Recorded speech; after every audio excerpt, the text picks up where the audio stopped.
A big honor for a Halifax pizzeria. The owner of Pécou has been named as one of the top 100 pizza chefs in the world. And I'm here with Cédric Toullec. So congratulations. Thank you and hello. How did you find out that you were in this elite group of pizza chefs? I found out before taking my coffee, so it was by email, and I thought it was a scam at the beginning. And I had to dig in and to double check if everything was legit.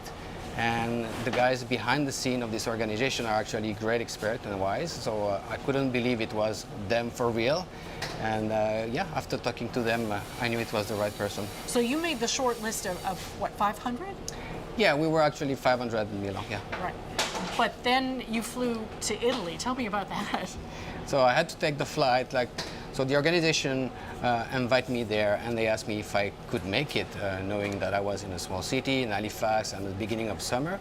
And I decided to go just because I knew I was going to meet some of my idols, some of the master of the craft that I know by heart. I follow them for decades, and they really inspire the entire globe in our specialty. And just for that reason, it was worth it. So I decided to go. But we're talking earlier, you said it was kind of like the Oscars. Yeah, it worked a bit like the same way.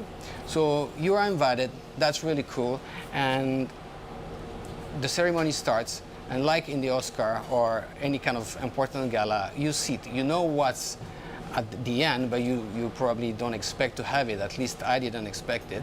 And when our name went on the big screen, that was a dream, beyond a dream coming true, yeah. So how did your passion for pizza start?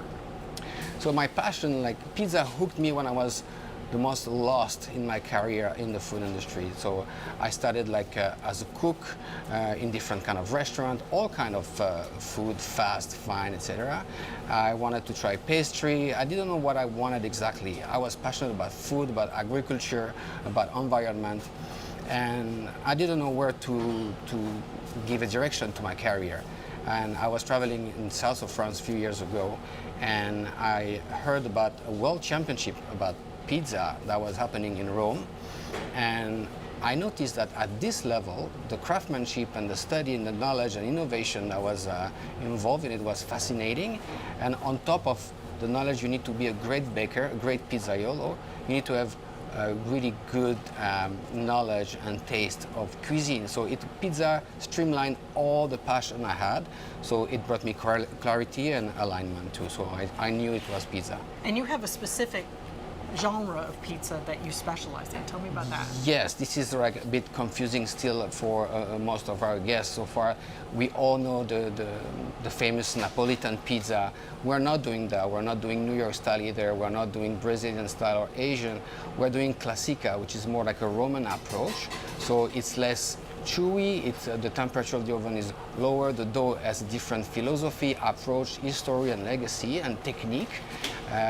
Also, the way we build pizza after bake, it's different than Napolitan, but it's really niche and it's still unique here in the city. Well, how did you end up in Halifax? So that's a great story that we'll need a bottle of wine maybe to pass through all of it. But how I ended up in Canada, I was raised by my grandparents. And when my grandpa passed, he was someone extremely serious, a hard worker, gentleman. And you know, these books full of pictures that our grandparents used to do. Now everything is on cloud, but I got it. And the only time I saw my grandfather with a smile and doing a little bit of the clown was in Canada. He was actually in Quebec City. And I promised myself, I was 16 years old when he passed roughly. And I told myself, when I will be 18, I will go there and take the same picture, the same pose, and the same clothing, because he was old gentleman, suit and tie. And I did it, and when I came back to France, that was the first time I was crying like a man. I was like, oh, something happened there. I traveled around the world. I love all the country I visited, but Canada hooked my heart, yeah. Well, tell me about how locals have embraced your style of pizza, especially now that they know you've gotten this ranking. So the locals, we have great support, tons of love we receive from locals, and we still have people that question what we do, like, hey, why you and why not this one? We don't understand what you do. You do not answer our code of pizza, etc. But then we take the time to talk to our guests, to talk to the community, and to talk to our team. So we really try to infuse our culture, where we come from. We do different. We cook different, we bake different, but we are deeply grounded in the local agriculture. So we are lucky to, even if you don't like our pizza, let's say your texture code markers are different than ours, your craving for cheese and fat, salt, or acidity are different than what we do here. At the end of the day, we all know the same farmer. We all know the same agriculture. We all know the same miller. And we all know the same people at the market Saturday or Sunday morning. So this is where we are all connected. And we share that love for artisanry and that unite us all. But we still have, we need more time to explain and to be fully accepted. Mm-hmm. Well, congratulations on the big honor. Thank you. Best Appreciate of luck going it. forward. Thank you.